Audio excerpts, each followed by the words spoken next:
Il ne voit pas le livre qu'il lit. Il n'est même pas seul, il n'est rien. S'il lit vraiment, il voit le monde invisible que les mots évoquent, là où l'âme aime aller. Et celui-là seul, qui ne dit rien, je l'écoute. Je lis des œuvres qui sont fictives, et plus la fiction ne prétend point autre chose que d'être fictive, plus j'entends un son qui vient de vraiment loin et qui ne trahit en aucune façon le désir, la force, la poussée, la curiosité, la faim tenace, la vie qui déborde l'espace auquel elle accède. Pascal Quignard est ce soir notre invité à l'occasion de la publication de son nouveau livre intitulé L'enfant d'Ingolstadt. Mais comme chaque soir, nous allons commencer en musique avec Césaria Évora. Café de ar frondoso, sonhado na meio da Atlântica, seis ramas paiosas na mundo inteiro. Cada folha um filho querido, partir para longe para aventurar, para um futuro mais feliz e dignidade. Cabo Verde é um ar frondoso, someado na meia da Atlântica, seis ramas paiosas na mundo inteiro. Cada folha um filho querido, partir para longe para aventurar, para um futuro mais feliz e dignidade.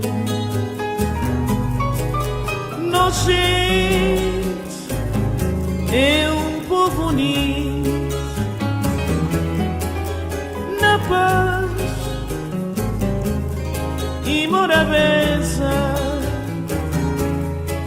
Cabo Verde, nós cantinho querido, berço de amor e saudade, paraíso de Atlântico. Nós, gente, é um povo unido na paz e morabeza. Cabo Verde, nós cantinho querido, berço de amor e saudade, paraíso de Atlântico.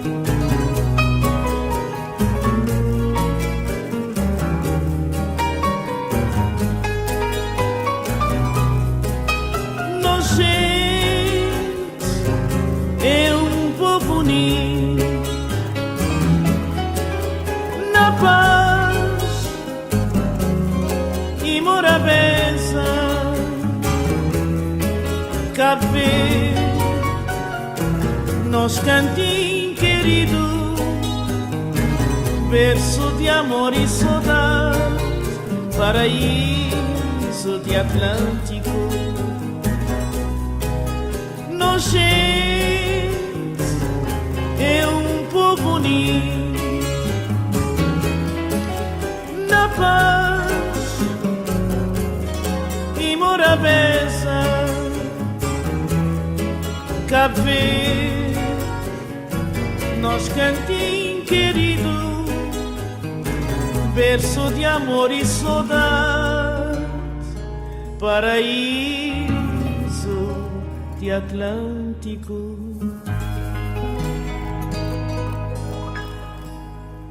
Vous croyez aux fées, Pascal Quignard? Ah oui.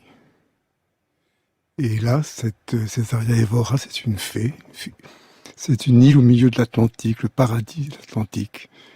J'avais une fée, d'ailleurs, qui faisait admirablement la cuisine chez ma grand-mère et qui était du Cap-Vert.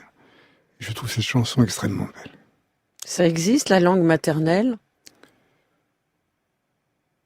Ah, c'est pas la langue au sens symbolique.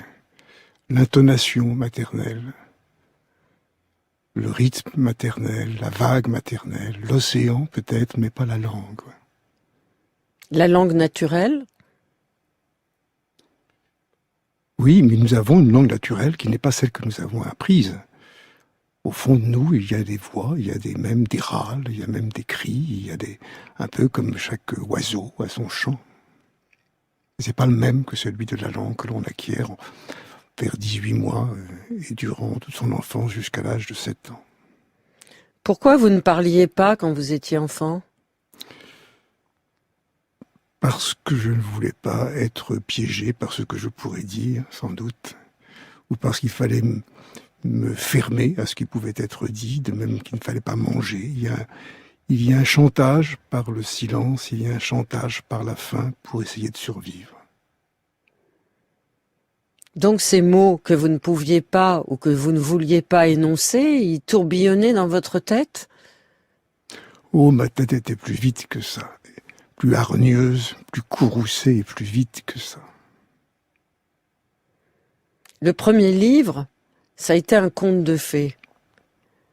Peau d'âne. Pourquoi ce livre vous a-t-il ouvert des possibles? Oh, il y a sans doute bien des raisons.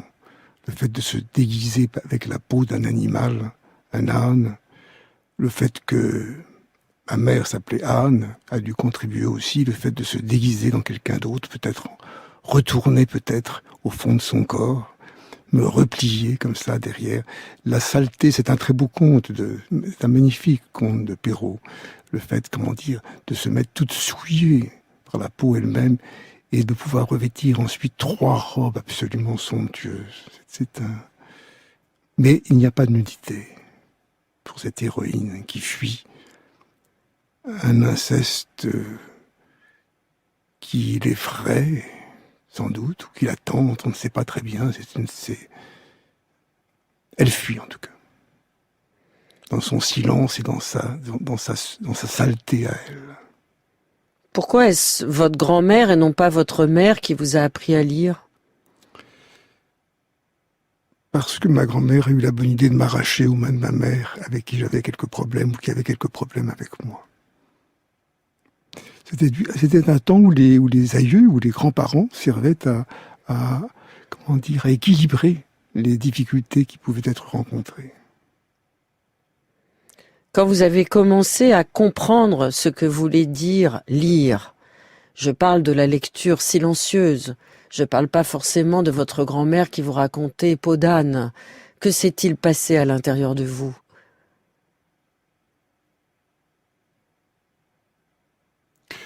Oh, je ne saurais pas exactement en avoir le souvenir. Mais en tout cas, je me souviens de la ruse, magnifique ruse que ça représentait pour moi. Comme j'étais une famille de professeurs, il était très bien vu de lire. Et c'était une façon merveilleuse de pouvoir s'écarter, que de lire ou même que de feindre de lire. C'était pardonné à l'avance. Et le latin? Le latin est venu ensuite. Non, il n'est pas venu ensuite, vous avez raison, j'ai été enfant de chœur très tôt dans une église. La messe était en latin, et c'était une langue cérémonieuse.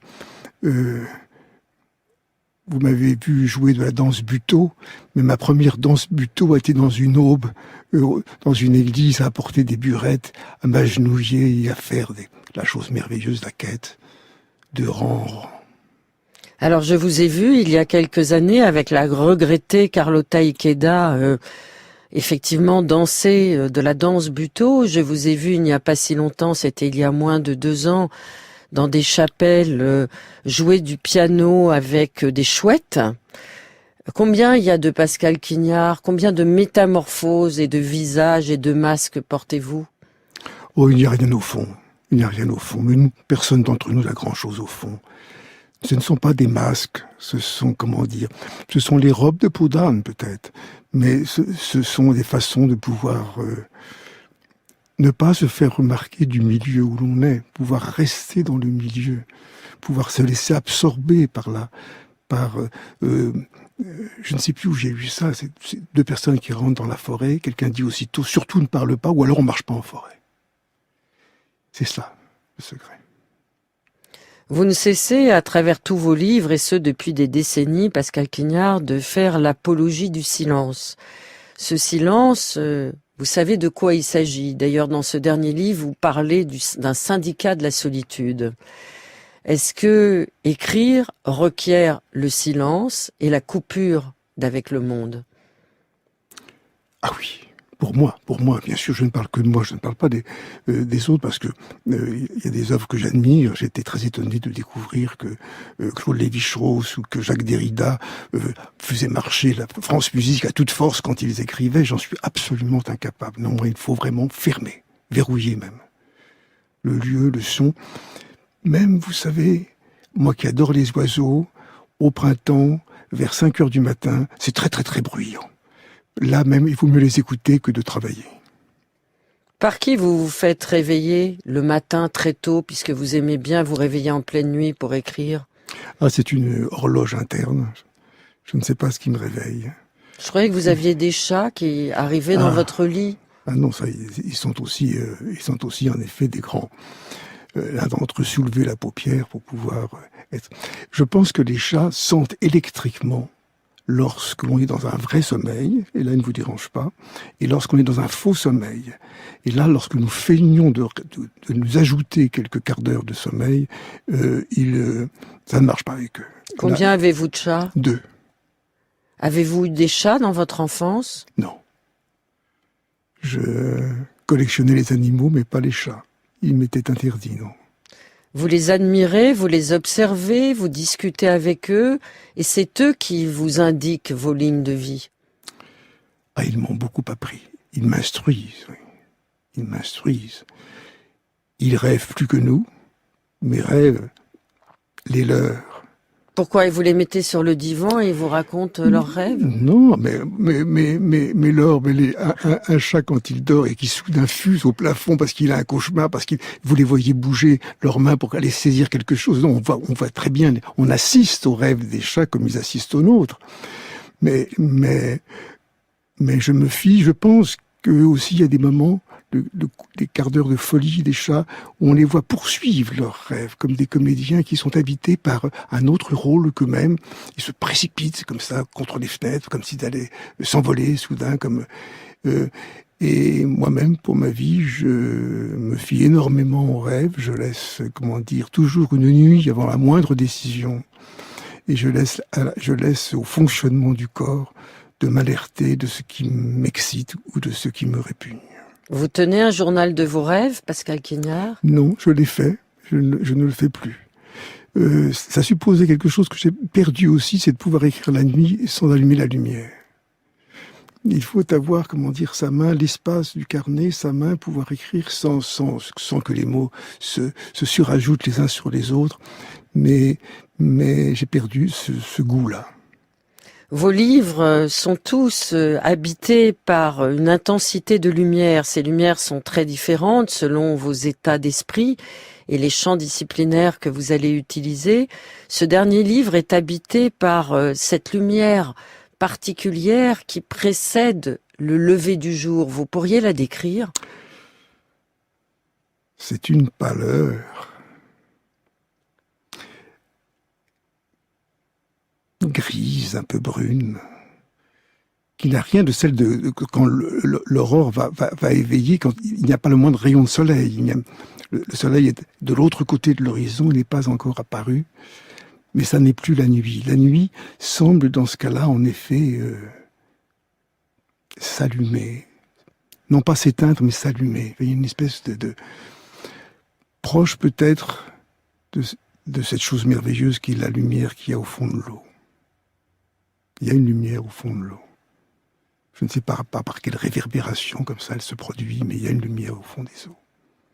Y avait-il une lumière à l'aube de notre origine, puisque c'est ce qui fonde une grande partie de votre travail de recherche dans la langue, avec la langue, cette espèce de percée que vous réussissez à faire aussi bien par fragments poétiques, par écrits philosophiques, par haïkus, c'est essayer de trouver, avant l'anté, ce qui nous permettrait d'imaginer ce que nous étions avant même de sortir du ventre de nos mères.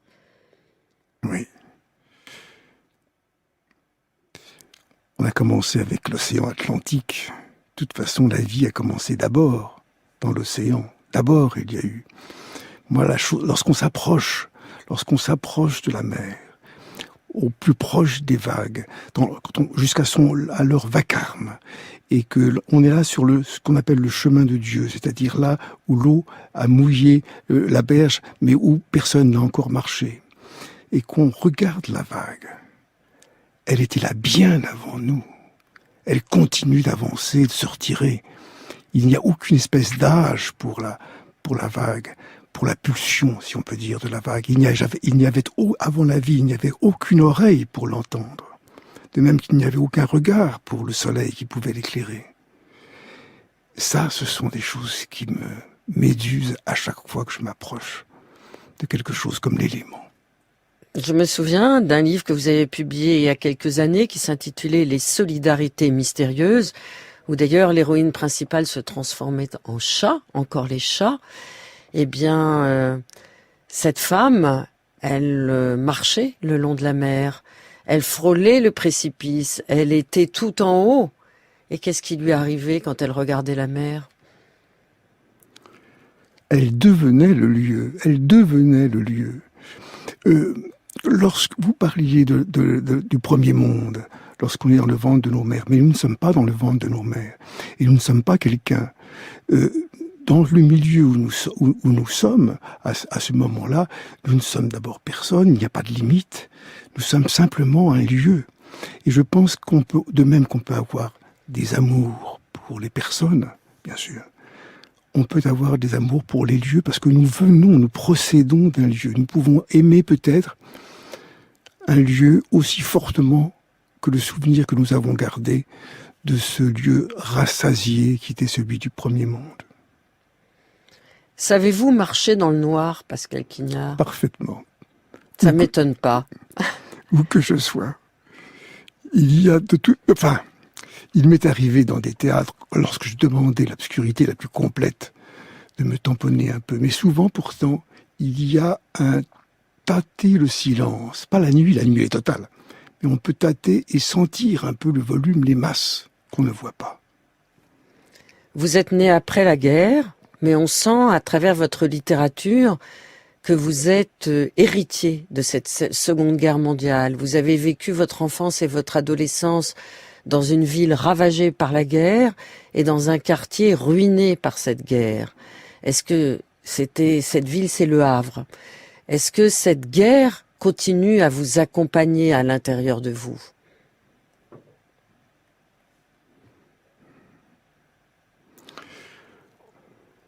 Ce qui en ce moment me frappe surtout, c'est la réitération épouvantable. Quand on pensait avoir quitté, comment dire, Salazar, Franco, Staline, Hitler, et qu'on voit revenir Erdogan, Poutine, il y a là quelque chose, là vous pouvez parler de quelque chose de politique, quelque chose une réitération, une répétition, comme disait Freud, qui est quelque chose d'angoissant. Là, le sens politique, c'est « Mon Dieu, la mâchoire va encore se refermer sur nous ». Là, il faut être extrêmement méfiant et vigilant. Mais sans ça, non. Sur le sens profond de votre question, c'est la ruine. Lorsqu'on est dans une ruine, on n'est pas dans une guerre. On est dans le deuil de quelque chose qu'on ignore. On est dans la destruction de quelque chose qui n'a jamais été élevé devant vos yeux. Et cette mélancolie-là, ce deuil-là, je l'aurai toujours. Je crois que je suis passionné par tous les arts. Mais il y en a un qui me fait défaut, c'est l'architecture. Je n'ai connu que des ruines. Vous avez connu des ruines, vous avez marché sur des ruines, vous avez fait du vélo parmi les ruines. Et ces ruines offraient évidemment une déconstruction du monde. Donc ce monde complètement fracassé, qui vous a environné, qui était votre espace naturel, je crois qu'il a beaucoup contribué peut-être à, je ne sais pas si c'était une source d'inspiration pour que vous deveniez écrivain, mais en tout cas, il vous habite au plus profond de votre littérature, cette littérature qui est justement fragmentée, vos visions du monde qui ne s'assemblent pas et qui nous permettent, à nous, lecteurs, de partir dans des directions très différentes. Votre monde, il est dispersé, il est illimité. Ah oui, je n'avais pas pensé, vous devez avoir raison, oui. Ce sont des lambeaux, des fenêtres ouvertes. Exactement comme dans les ruines. Il n'y a pas vraiment de chaussée, il n'y a pas vraiment de voiture pour pouvoir... c'est plus possible. Il n'y a que des trous, des cratères, des souvenirs de bombes américaines. Et il est vrai que là, pour fêter mon jubilé, je me suis retrouvé à Nagasaki pour quelque chose d'un peu semblable, parce que j'avais besoin d'une ville, comment dire, qui fasse écho, sans doute, à celle de mon enfance. Votre travail procède d'une interrogation métaphysique sur ce que ça veut dire parler, sur ce que ça veut dire mettre en forme, sur ce que ça veut dire déposer sur un espace blanc qui s'appelle la page, ce que nous allons en comprendre. Je vais lire un très court fragment de ce livre qui vient de sortir, qui s'appelle L'enfant d'Ingolstadt, et qui dit ceci. Et ce chapitre, car ce sont des chapitres très courts, et lire Quignard, c'est partir dans une série d'aventures. C'est partir d'abord au pays de soi, au pays de peut-être du lâcher-tout, car il faut s'abandonner à l'idée de tout comprendre. Il ne faut peut-être pas tout comprendre de ce que vous écrivez. Il faut vraiment être seul, je crois, avec vos mots, parce que vous êtes avec nous et vous donnez une place considérable au lecteur. Nous sommes avec vous dans ce que vous nous murmurez à l'oreille. Jamais vos mots ne sont des injonctions, mais plutôt des propositions. Je vous cite. Literatura. Ce pourrait bien être la seule façon de nous acquitter du don qui nous fut fait de la langue parlée par le groupe à la fin de notre enfance, que de pénétrer dans l'ombre qu'elle porte. Car ce que le langage dénomme avec emphase comme le silence n'est que son absence et le dialogue perdu et son affrontement renoncé. L'ombre que porte la langue parlée et la littérature, EST. Alors la langue parlée s'efface vraiment dans l'air. Les mâchoires restent vraiment immobiles, les dents ne se desserrent plus, l'interlocuteur est devenu absent, le son est résorbé, l'oreille est inutile, la réticence, le refus de parler, le silence de la langue maternelle, le silence de la langue morte, le silence propre à la langue écrite, assemblent une même substance négative. Alors je conçus la lecture silencieuse comme la musique extrême. La littérature est-elle aussi une forme de musique ? Ah oui, ah oui.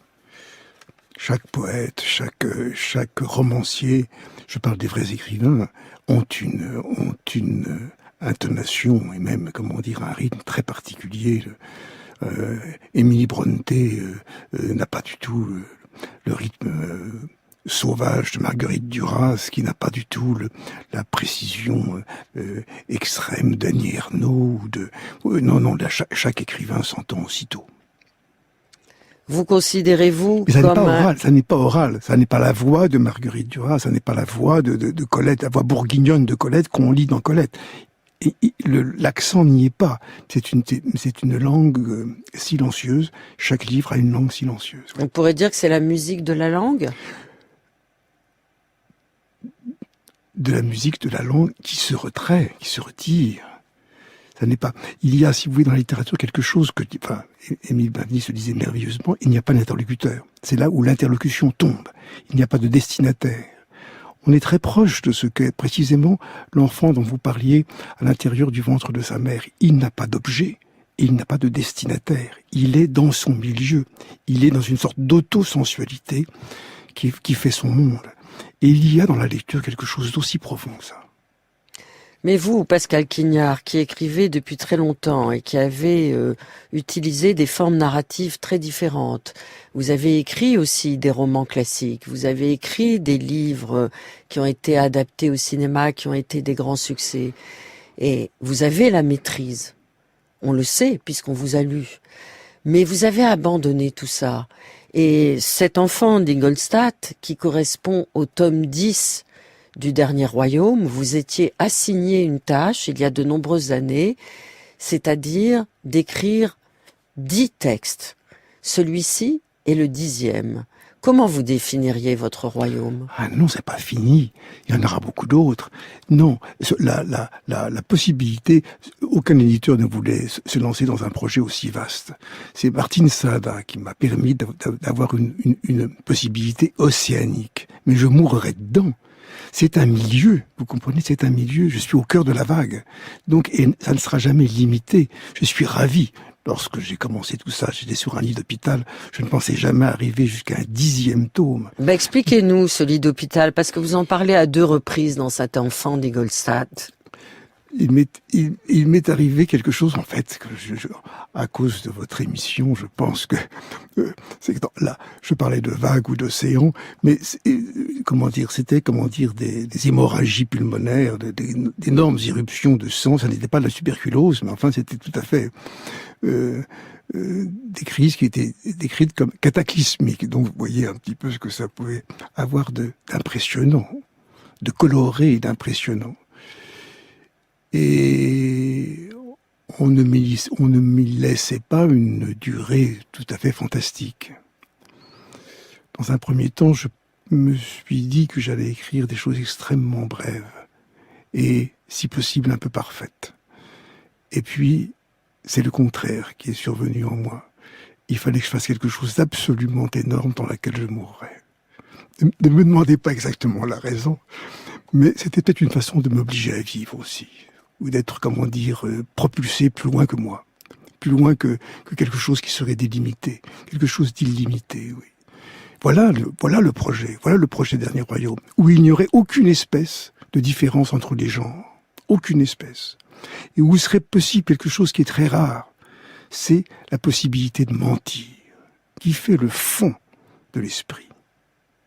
Cette possibilité d'halluciner. Et le rêve, pourquoi nous sommes des créatures qui avons falsifié le monde par le rêve, qui l'avons falsifié par la langue, par les images, même par le désir. Nous ne sommes pas des morceaux de réel, nous sommes des morceaux d'irréel. C'est ça le fond de l'objet de ce Dernier Royaume. Dernier Royaume au sens de avant de mourir, Dernier Royaume. Est-ce vous qui écrivez ou des fantômes de vous? Ah, vraiment, je pense pas que c'est quelque chose de très narcissique écrit en moi. Je crois que ce sont des attaques, des phrases qui me plaisent, ce sont des scènes que je veux conserver, qui me paraissent, en effet, comme vous le disiez, laisser la place à celui qui les éprouvera d'en être, satellisé par elles. Mais ça n'est pas ça n'a pas rien de très ne se dirige dans ce que je fais. Non, j'ai beaucoup de joie à écrire ces choses qui sont absolument données à l'état pur. Il y a des contes, il y a des légendes, il y a des poèmes. Des étymologies, En fait, s'il y avait un genre, j'aimerais que... Vous voyez, c'est très différent de la philosophie ou de la pensée. Ah, il y a de la philosophie. Il y a des souvenirs de philosophie, mais j'aimerais habiter l'énigme. Ne pas résoudre aucune énigme, habiter l'énigme. Notre vie est extraordinairement énigmatique. Notre présence sur Terre, la mer, ce que nous éprouvons, la beauté de tout, la beauté insensée de ce monde, c'est très énigmatique. Même le fait, si triste que nous ayons à mourir, c'est aussi très énigmatique. Et c'est resté dans cette énigme. Donc vous avez abandonné le carcan de la littérature telle qu'elle s'impose avec ses genres pour inventer un nouveau genre et passer de l'autre côté. Oui, oui, un nouveau genre sans prétention, mais dans lequel je suis extrêmement heureux, oui. Vous écoutez France Inter, vous écoutez l'heure bleue, vous écoutez le choix musical de Pascal Quignard, qui n'a pas encore dit qu'il était aussi musicien et qui a choisi Camille Saint-Saëns, suite pour violoncelle et piano, opus 16, interprété par Maria Kliegel et François-Joël Thiollier.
Pourquoi ce choix? Merci pour ce choix, Pascal Quignard. C'est une suite pour violoncelle que c'est pas aussi beau que du Bach peut-être, mais elle est très bien jouée là. Mais si vous la simplifiez, si vous sautez le piano, vous pouvez en faire quelque chose d'absolument ahurissant, de rotation et de beauté. C'est un grand improvisateur que Saint-Saëns. C'est quelqu'un de tout à fait de nos jours méconnu, mais ça ne retire rien à la beauté de cette suite. À quel âge a commencé votre pratique de la musique? Je crois que j'ai attendu de savoir lire pour pouvoir apprendre à lire la musique au Havre, avec la mère d'un philosophe qui s'appelle Bruno Pinchard. C'est Madame Pinchard qui m'a appris le solfège, et ensuite j'ai appris le piano avec Mademoiselle Rioux, puis le violon, puis l'alto, puis le violoncelle. Vous auriez pu devenir pianiste? J'ai été organiste pendant 3 mois, mais pendant que j'étais organiste à Ancenis, où j'ai repris l'orgue familial, j'avais envoyé chez Gallimard un livre, mon premier livre, j'avais 20 ans, il a été pris, donc je suis monté à Paris. Aujourd'hui, vous pratiquez toujours la musique? Le piano maintenant, plus le violoncelle. Tous les jours? Non, mais très souvent, en fin d'après-midi. Votre vie est méthodiquement organisée. Au milieu de la nuit, l'écriture. Ensuite, la lecture. Ensuite, la musique. Pas mal comme vie. Oh, c'est une vie magnifique. Alors là, je me plains de rien. J'ai réussi, à créer une enveloppe d'espace de jeu, dans le fond, un peu, comme les animaux savent faire. J'ai réussi à nidifier quelque chose en raréfiant énormément le contact humain et en octroyant tout ce qui me plaît. Alors dans cette raréfaction du contact humain, comme vous dites, vous avez sans doute gagné une très grande liberté et peut-être aussi un sens du retrait par rapport à la vie que nous menons dans cette société de consommation, qui vous a permis de lire beaucoup de philosophie, notamment taoïste. Et on sent depuis quelque temps, mais plus particulièrement dans ce nouvel ouvrage qui sort ces jours-ci, L'enfant d'Ingolstadt, une sorte de... Vous n'allez pas accepter de ce mot de philosophie, mais enfin, on sent bien un attrait de plus en plus grand vers la découverte et le plaisir de ne plus avoir la maîtrise. Ah, oui. Ah, c'est vrai, ça. C'est vrai. Mais c'est vrai aussi de l'art, la danse. Si on ne s'abandonne pas, il ne faut pas danser. La musique de même. Et les livres, je crois qu'il faut ne pas savoir ce que l'on va faire de la page suivante. Il faut qu'elle contraste fortement.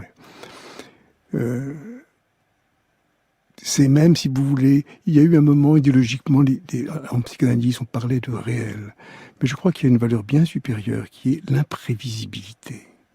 Et ça, ce sont les animaux qui m'ont appris ça. C'est pour ça que vous parliez des chouettes je mettais, comment dire, dans le spectacle, dans la salle de théâtre, des animaux parce qu'ils allaient faire des choses imprévisibles. Et nos sociétés sont tellement, comme je le disais tout à l'heure, tellement répétitives et réitérantes dans le pire, elles manquent tellement de futur, elles manquent tellement de quelque chose d'absolument neuf qui surgirait, que il y a peut-être mais même, à tout instant dans la nature, profiter de ce qui est imprévisible est pour moi devenu une joie. Et ça, c'est en effet très taoïste. Alors il y a, mine de rien, dans vos écrits, et notamment dans celui-ci, mais dans les autres petits traités, dans les derniers royaumes, des théories, ou plutôt, pour employer une comparaison avec la musique, puisque vous êtes musicien, Pascal Quignard, il y a des lignes mélodiques, avec des thèmes obsédants. Alors, le perdu. Le thème du perdu traverse toute votre œuvre, et il est très présent dans l'enfant d'Ingolstadt. Combien y a-t-il de perdus? Et pouvons-nous abandonner ce perdu? De toute façon, il ne nous abandonnerait pas. Vous auriez beau vouloir abandonner, et même si vous voudriez oublier de mauvais souvenirs, le perdu ne se perd pas. L'objet perdu, la mère perdue, les morts, c'est même ça qui est tellement étrange quand je parlais de la curiosité du rêve. Vous vivez avec les morts. Mais non, c'est les songes, c'est dans les songes qu'ils reviennent. Et d'ailleurs, ils reviennent de façon pas toujours extrêmement sympathique. Ils sont parfois très féroces, ils ont parfois la bouche ouverte et sont très mécontents. Mais de voir arriver soudain son arrière-grand-mère qu'on n'a pas... C'est très étrange, les rêves. C'est vraiment très, très étrange. Le futur vient aussi dans les rêves de façon plus erratique, dans des potentialités, dans des choses plus filandreuses. Mais en fait, mais cette possibilité de l'irréel dans les rêves est très proche, si vous voulez. Pourquoi le mot... Dans le monde de l'édition, beaucoup d'écrivains veulent qu'on mette roman sur leurs livres. Pourquoi cela nous rassure-t-il que on puisse savoir que c'est faux, qu'on va rentrer dans une histoire qui n'existe pas? Pourquoi est-ce si important quand on rentre dans cette poche comme ça, comme si on rentrait en vérité comme dans un rêve? C'est cet espace-là que j'appelle l'espace de l'énigme et qui me paraît le plus passionnant. Écrire, c'est essayer de reconquérir tout ce qu'on a perdu et qu'on ne retrouvera jamais? Non, ça pourrait être même perdre le perdu, mais on n'y arrivera pas. Ça pourrait être, comment dire... Bon, on ne peut pas non plus tout débrancher, s'éloigner, dire adieu, voilà. Oui, on peut dire adieu à ceci, dire adieu à cela, mais les laisser quand même être. Alors sur vous, Pascal Quignard, il y a beaucoup de livres. Je parle pas seulement de vos livres, il y en a beaucoup de vos livres. Mais des livres sur vous, il y en a aussi beaucoup.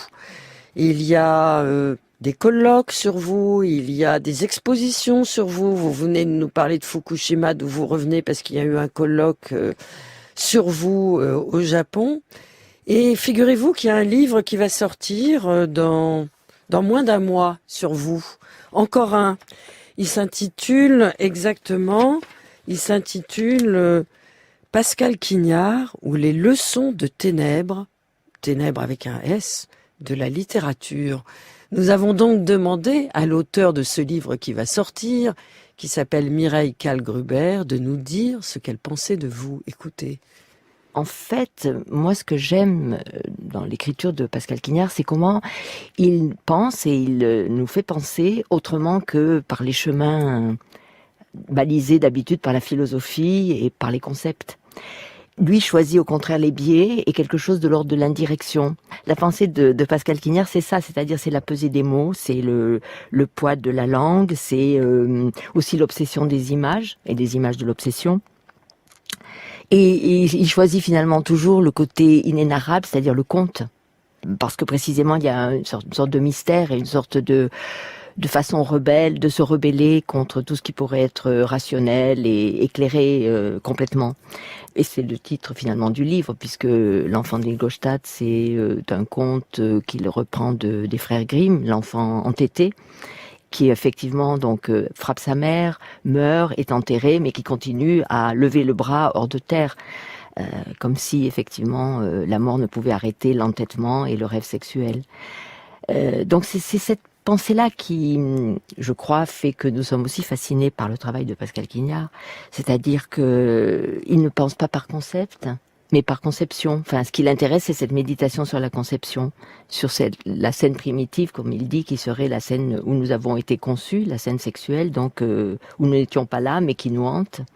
Donc voilà, moi j'aime que Pascal Quignard m'enseigne cette intelligence, qui est une intelligence sensorielle, une intelligence des corps, une intelligence des songes, de l'interprétation, et même parfois même pas de l'interprétation. Je pense qu'on est quelquefois aussi du côté de l'intelligence révélée au sens du révélateur photographique, où la pensée vient avec cette sorte de surgissement d'une image qui peut aussi disparaître. Il y a à la fois arrivée et fuite de l'image. Parce que peut-être l'autre chose qui est particulièrement importante dans le livre, c'est le fait qu'une image fascine aussi parce qu'elle peut échapper à tout moment, et je crois qu'il y a toujours ce côté « ne me regarde pas, ne me touche pas du regard » dans une image, en même temps qu'elle dit « regarde-moi ». Il y a peut-être autre chose que j'aimerais dire qui est particulier à ce livre-là, c'est une référence qui, moi, m'a toujours interpellée, qui est la référence à la confession négative des anciens Égyptiens. Les anciens Égyptiens donc pratiquaient la confession négative, qui est tout le contraire de la confession chrétienne. La confession chrétienne, on fait la liste de ses péchés. La confession négative fait la liste de tout ce qu'on n'a pas fait, de toutes les fautes qu'on n'a pas commises. Et je crois, moi, que c'est assez représentatif d'une certaine forme de pensée de Pascal Quignard, c'est-à-dire nous emmener du côté du noir, du côté de la nuit, penser dans le noir. Au fond, c'est ça l'invite. Et en tout cas, moi, je dois dire que c'est cette attraction-là que je demande à la littérature aussi, tout simplement. Nous venons d'entendre donc Mireille Kallgruber qui sort un livre très beau d'ailleurs sur vous, Pascal Quignard. Je ne sais pas si vous l'avez encore lu. Non. Je vais vous donner les épreuves. Volontiers. Mais par contre, Mireille Kallgruber vient d'évoquer un fragment de votre dernier livre à propos des confessions négatives. Ces confessions négatives, vous ne vous contentez pas de les énoncer, de nous expliquer en quoi elles consistaient. Vous avez vous-même sacrifié au rite de ces confessions négatives. Pouvez-vous nous expliquer comment et pourquoi ? D'abord, Mireille Kallgruber est une merveilleuse amie. Je la remercie de ce qu'elle a dit. C'est avec Roger Caillois que l'on faisait des confessions négatives. Ça a été un ami à la fin de sa vie. Tout en buvant allègrement, hein. Oui, mais ça n'empêche pas de faire des confessions. Au contraire. Même ça, oui. Même ça aide. Le dernier livre qu'a écrit Roger Caillois est un très beau livre qui d'ailleurs dont je me sens de plus en plus proche, sur le fleuve Alphée, qui est ce fleuve qui, comment dire, tombant amoureux d'une nymphe, se coule au fond de la mer, au fond de l'océan, remonte, redevient rivière, redevient source. La source noire d'Aréthuse. C'est-à-dire un revenir amont absolu. Lui, dans le cas de Roger Caillois, c'était les cailloux qu'il aimait. Moi, j'avoue que c'est plus vivant, c'est plus les oiseaux et les plantes et les fleurs. Mais il y avait un mouvement chez lui. C'était un homme très curieux. Je pense qu'il voulait se tourner, il est mort très, très soudainement. Il voulait se tourner vers le roman à la fin de sa vie. Vous aimez aussi le sexe, vous en parlez dans ce livre. Je cite un très court extrait. Je bifurque moi-même, j'ose écrire, le fond du sexuel n'est pas sexuel. Embrasser est plus profond que jouir. Battre, c'est toucher extrêmement. C'est la caresse devenue plus profonde qui entame, qui insiste comme une lame sur la peau, comme un calame dans l'argile, comme un stylus dans la cire. Souffrir, c'est sentir plus fort. Ce qui vous touche est le secret véritable. C'est ce que vous écrivez dans L'Enfant d'Ingolstadt, mais c'est ce que vous allez développer dans un livre qui va sortir dans quelques semaines, qui s'intitule Angoisse et beauté, où là, vous êtes l'accompagnateur de François de Coninck qui a pris des photographies pornographiques qui ont été traitées à l'acide et vous écrivez sur l'acte sexuel. On retourne à l'origine de l'origine de l'origine. Absolument. Et on revient à quelque chose qu'on n'a pas assez souligné sur l'Enfant d'Ingolstadt, qui est le caractère, ce bras qui revient, qui remonte, cette impossibilité de ce bras de rester sous terre dans la mort. C'est l'indocilité totale, c'est la sauvagerie qui est cherchée derrière ça. Et cette part sauvage en nous, que ce soit dans l'éros, que ce soit même socialement ou dans la nature, est le véritable trésor. C'est le véritable imprévisible derrière ce que nous pouvons vivre. Que se passe-t-il au moment du coït ? Je ne saurais, Laure, je le saurais. Mais là, vous savez, il y a une chose qui est quand même très agréable dans le fait d'écrire, c'est que l'on peut exprimer des choses qu'on serait incapable par la simple pudeur ou le regard de l'autre de pouvoir dire. Je vais vous citer puisque vous écrivez là-dessus. Je vous cite Pascal Quignard. Quand l'homme va jouir juste avant qu'il lance ses semences, ses deux fesses se serrent, les reins de son corps s'arquent, sa voix s'abaisse d'un coup, et le son que sa bouche entr'ouverte émet devient plus inculte et se fait plaintif. Parfois revient du temps de la phylogénèse une vieille sonorité rauque. Oui. De même, dans le ronronnement des chats, il y a quelque chose qui revient du lion. Une très très très basse vacillation. Merci beaucoup, Pascal Quignard. C'est moi qui vous remercie.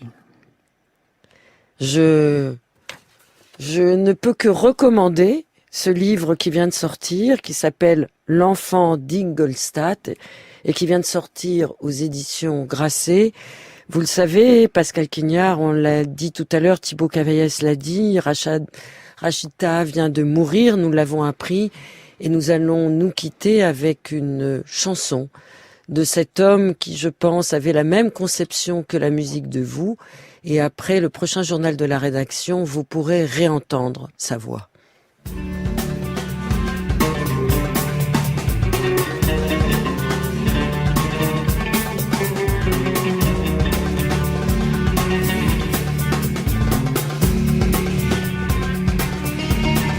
Elle a jonché d'or et de jade ma routine. Elle a jonché de sopalin des temps de larmes.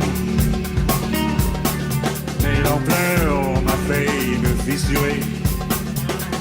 Oh, de la vie, oh, de la poésie, oh, de la parodie. Petit baigneur fait des longueurs à longueur d'Odyssée.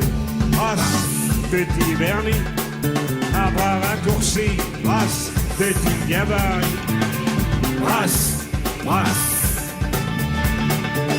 Engloutis mes péchés véniels, mes blasphèmes, mon apnée.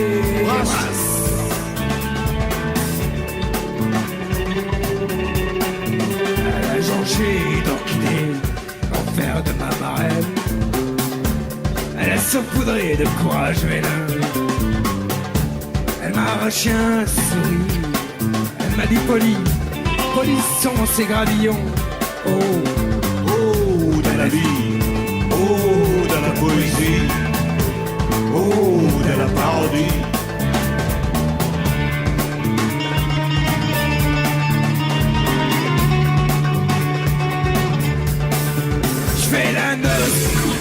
je fais la noce avec Yasmina. Je divorce avec la grande ours.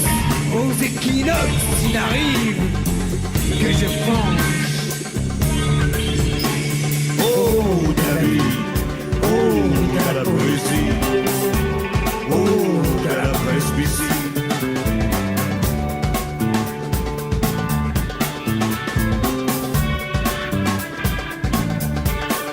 Aux sorties, le ciel de réglisse, aux piloris, les éclipses, à la trappe, rodéo, corrida, civière, sparana.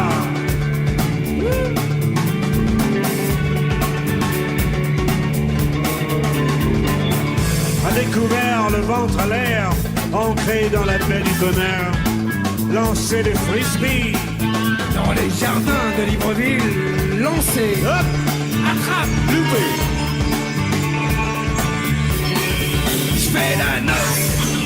je fais la noce avec Yasmina. Je divorce avec la grande ours. Aux équinoxes, il arrive que je penche.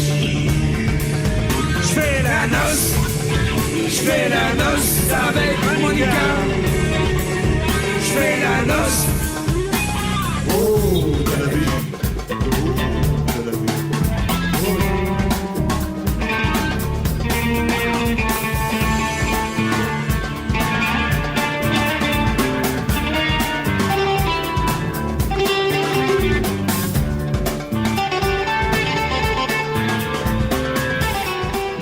Vous avez reconnu la voix d'Alain Bachung qui, avec Rachita, a célébré la vie. Vous retrouverez la voix de Rachita tout à l'heure après le prochain journal de la rédaction avec l'émission Radio Vinyle. C'était le 31 juillet 2017. Merci à Fabrice Desmas qui était à la technique ce soir. Merci à Anne-Sophie Dazard, Élodie Royer, Antoine Joubert, ainsi qu'à Jean-Baptiste Audibert et à Benjamin Riquet qui a réalisé cette émission.